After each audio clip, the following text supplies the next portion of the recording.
මේ රට රැකගෙන අපි ලබා ගත්තා වූ ජයග්‍රහණ රැකගෙන මේ රටේ සංවර්ධන වැඩපිළිවෙල ඉදිරියට ගෙනියලා තමුන්නාන්සේලාට වඩා හොඳ රටක් ගොඩනගන්නයි අද අපි ඉදිරිපත් වෙලා තියෙන්නේ. මේ රටෙන් දූෂණය පන්නා දමන්න අපි ඊළඟ පියවර සටන අපි ආරම්භ කරනවා සංවර්ධනයත් සමගම ඒ වැඩපිළිවෙල අපි දියත් කරනවා. ඒක අපි නතර කරන්නේ නැහැ. අපිට බොහොම පැහැදිලිව පේනවා අපි යන ගමන් මාර්ගය අපිට ඉලක්කයක් තියෙනවා. අපි ඒ ඉලක්කය කරා ගමන් කරනවා. ඒ ඉලක්කය අපි ජයග්‍රහණය කරනවා. මේ ප්‍රදේශයේ කර්මාන්ත අලුතෙන් බිහි කිරීම අපි කළ යුතුව තියෙනවා.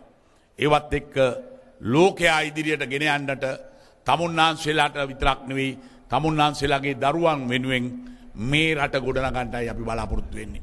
අපි අද ගැන හිතන්න එපා. ඔබ හිතිය යුත්තේ හෙටක් ගැන.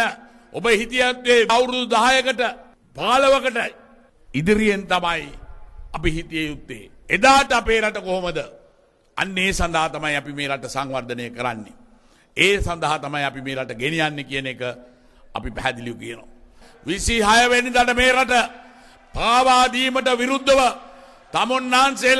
තමුන්නාන්සේලාගේ කතිරය බුලත් කොලේ ඉදිරියේ ගහලා මේ රටේ ජනතාව රැක ගැනීම සඳහා තමුන්නාන්සේලා පියවර ගනී කියන එක අපි මේ අවස්ථාවේදී දැඩි විශ්වාසයකින් යුක්තව බලාපොරොත්තු වෙනවා.